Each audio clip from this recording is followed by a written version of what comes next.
Thanks for watching another video. So in this one, I'm going to walk through the medical expense tax deduction. So it's tax season, and every year our clients send us tax receipts, tax bills that they spent during the prior year. And most of them expect some type of tax deduction, but when we're done with the tax return, they're kind of shocked at all those medical expenses they spent during the year. It doesn't, give them any benefit on their tax return. And there's a reason for that, is because there's a separate calculation on whether those medical expenses benefit you or not. So in this first part, after this intro, I'm going to walk through 22 medical expense tax deductions, just to kind of get your brains thinking about things for 2024. And then the last piece is I'm going to show you an example of a tax return and how the medical expense tax deduction is calculated and how it works. So if you're a high earner and you haven't spent much on medical expenses, there's a pretty high likelihood you're not going to get that tax benefit. However, if you're a low earner and you spent a lot on medical expenses, you might get this tax deduction. So if you have any questions after watching this video, let me know. Leave them in the comments below. And thanks again for watching. Okay, so here's a list of 22 medical deductions. And then right after this, I'm going to show you actually how the deduction gets calculated, and kind of like your limitations. So even though you spend money and you qualify and these are potential deductions, then the next question is how does that impact your tax return?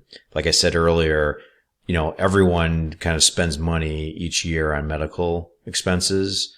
But when it comes time for taxes, all that money that you spent, you may not be able to deduct it on your tax return. Not because they're not eligible deductions, but just because of the limitations. So like I said, we're getting all these receipts, all these bills, and for 99% of the people, they can't take it because of the limitations. So the first step is identifying, okay, what can I deduct, right? What are these expenses can I deduct? So eyeglasses, eye exams, LASIK surgery, all that you can deduct. Diabetes type stuff like blood testing kits, you can deduct that. Prescription medications, you can deduct. Fertility stuff, you can, deduct. Service animals, there's caveats to some of these where, you need like a doctor, I don't want to say doctor's letter, but some condition that requires a service animal, dental stuff like braces, teeth cleaning, teeth extractions, smoking programs, travel to doctors, weight loss programs. Now this, again, another caveat, not like a program, like just say you're spending money on, going to the gym, right? Gym memberships. That's not a deduction. But if you're overweight and the doctor says you have to do this, otherwise, this is a life and death situation, then that could be a potential deduction.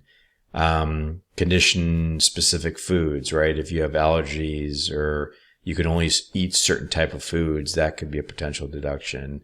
Attending medical conferences for your learnings, like a doctor says, hey, attend this conference because you're going to learn a lot. It's going to help your health.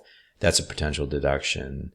Lodging for medical treatments, wheelchairs, bath chairs, canes, all that stuff is all deductible. Again, there's a lot more, but I wanted to pick out some of the high topic, big picture items, because a lot of people come to us too and say, is this deductible for health? So here are some common ones. So then like what I said is you want to keep a Google sheet or an Excel sheet.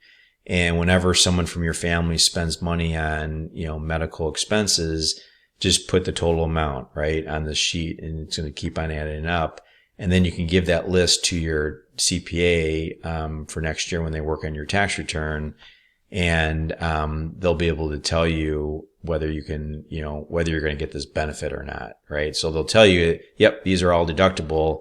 But then when it comes time for working on your tax return, and that's what I'm going to show you now, you may or may not be able to get that benefit. So here's 22 medical deductions. Now we're going to move on to the tax return.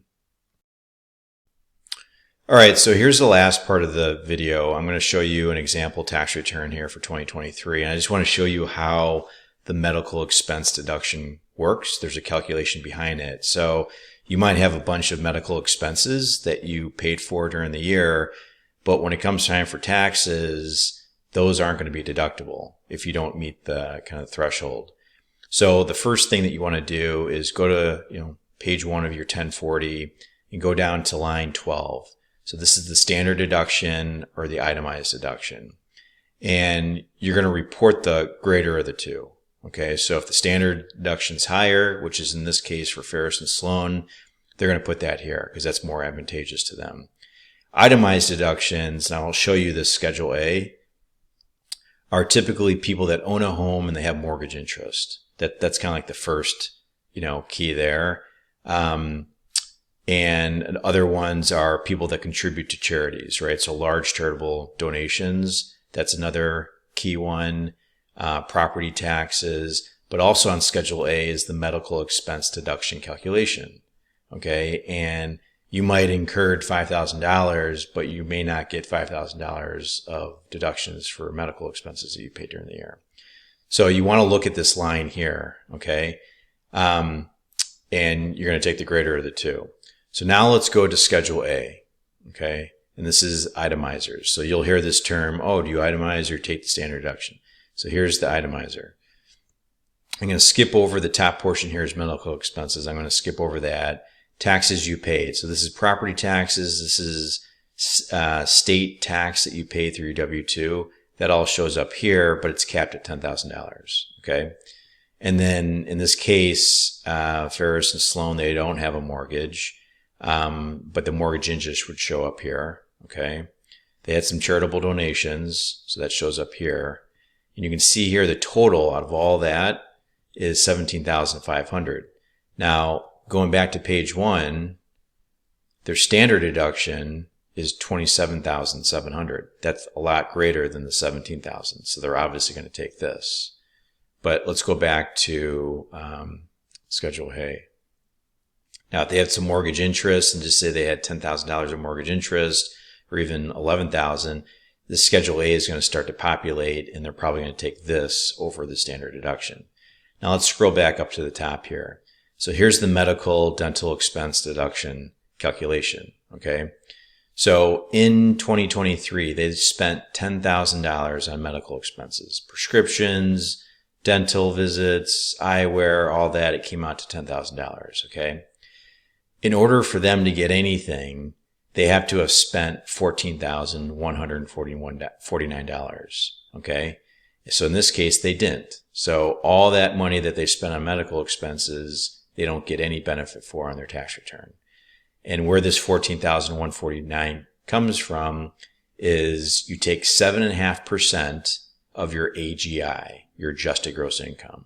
So in this case, for Ferris and Sloan, it's $188,000. And where's that AGI? If you go back to page 1 here,